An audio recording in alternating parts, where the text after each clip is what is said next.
A friends, welcome to trending astro. ఈరోజు సింహరాశి వారికి 2025లో గోచారం ఎట్లా ఉందో తెలుసుకుందాము. సో సింహరాశి వారికి ఇది కొద్దిగా పరీక్షా సమయం అనమాట. ఎందుకంటే వీళ్ళకి రాశి సింహరాశి, సింహలగ్నము కాలసర్పమైంది. రాశిలో కేతువు, సప్తమంలో రాహువు, అలాగే అష్టమ శని సంచారం కూడా మొదలైందనమాట. ఉద్యోగస్తులకి కొద్దిగా కష్టకాలం అనమాట. అంటే వాళ్ళ మీద లేనిపోని అభియోగాలు రావటము, ఎలిగేషన్స్ రావటం, ఫాల్స్ ఎలిగేషన్స్ రావటం, చేసే ఉద్యోగం కష్టంగా మారటం, ఇవన్నీ పరిస్థితులు చూసే అవకాశం ఉంది. అలాగే సప్తమంలో రాహు ఉండటం వల్ల వివాహం విషయంలో ఆందోళన, లేకపోతే పార్ట్నర్తో ట్రస్ట్ ఇష్యూసు, అలాగే రాశిలో కేతు సంచారం వల్ల కేతు ఎప్పుడు కూడా విపరీతమైన ఫలితాలు ఇస్తాడనమాట. సో మన గతం యొక్క వెయిటేజ్ ఎంత ఎక్కువ ఉంటే, ఎంత భారంగా ఉంటే, అంత హెవీగా ఉంటే అంత ప్రభావం కేతు చూపిస్తాడు. ఎందుకంటే కేతువు గతానికి పాస్ట్కి కారకుడు అనమాట. ఈ పాస్ట్ ఇష్యూస్ మిమ్మల్ని వెంటాడుతూ ఉంటాయన్నమాట ఈ సమయంలో. అలాగే ఆరోగ్య విషయంలో ఈ టైంలో జాగ్రత్తగా ఉండాలి. ఎందుకంటే కేతువు యొక్క గ్రహరాజు అయిన రవి యొక్క రాశి సింహరాశిని ఆయన గ్రహణం పట్టాడనమాట. సో దానివల్ల వీళ్ళ సోల్ ఎనర్జీ రియలైజేషన్,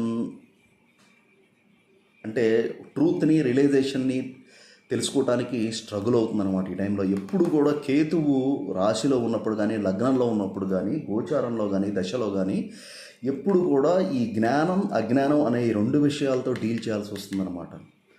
సో అంటే మీరు ఆలోచించేస్తున్నారా, ఆలోచించి చేయట్లేదు ఆ పనులు, దాని యొక్క ప్రభావం అనేది ఉంటుందన్నమాట. అదే కాకుండా వీళ్ళకి పాజిటివ్ సైడ్ వచ్చేప్పటికీ ఈ బృహస్పతి గురువు ఏకాదశంలో ఉన్నాడు. సో ఎన్ని ఇబ్బందులైనా సరే టైంకి వీళ్ళకి కావాల్సిన ఏర్పడటం, డబ్బు చేతికి రావటం, ఇంట్లో శుభ కార్యక్రమాలు చేయటము, ప్రాపర్టీ విషయంలో వీళ్ళు లాభపడటము, సో ఎల్డర్ సిబ్లింగ్స్ విషయంలో ఒక గుడ్ న్యూస్ని వింటాము.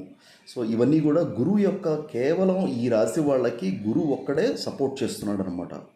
సో ఈ యొక్క గురుగ్రహం యొక్క బలాన్ని వీళ్ళు పెంచుకోవటం వల్ల ఇంకా వీళ్ళు కొన్ని సమస్యలు అధిగమించవచ్చు అనమాట. అట్లాగే ఈ యొక్క అష్టమంలో ఈ యొక్క శని వల్ల ఆరోగ్య సమస్యలు, లగ్న సప్తమ భావాలు కాలసర్పం అవటం వల్ల ఒక భయ, ఆందోళన, అలాగే రక్త ప్రసరణకు సంబంధించిన ఇష్యూస్, ఏదైనా బ్లాకేజెస్, సో ఇవన్నీ ఉండే అవకాశం ఉందన్నమాట. అలాగే కేతువు రాశిలో ప్రవేశించినప్పుడు మొట్టమొదట భయాన్ని ఒకటి క్రియేట్ చేస్తాడనమాట. తర్వాత వచ్చేప్పటికి ఎంఎన్సీ కంపెనీస్లో పనిచేసేవాళ్ళు వీళ్ళు ఉద్యోగం అనేది మారటం అనేది తప్పనిసరి పరిస్థితి అనేది అవుతుందన్నమాట. ఎందుకంటే వీళ్ళకి గ్రోత్ ఇష్యూస్ వచ్చేస్తాయి. ఎప్పుడైతే అష్టమ భావంలో శని వస్తాడో, ఆయన జీవనోపాయ కారకుడు, అష్టమంలోకి వెళ్ళినప్పుడు చాలా కష్టంగా ఉంటుంది చేసే ఉద్యోగం. సో ఫ్రెండ్స్, ఇది నా అనాలిసిస్. నచ్చితే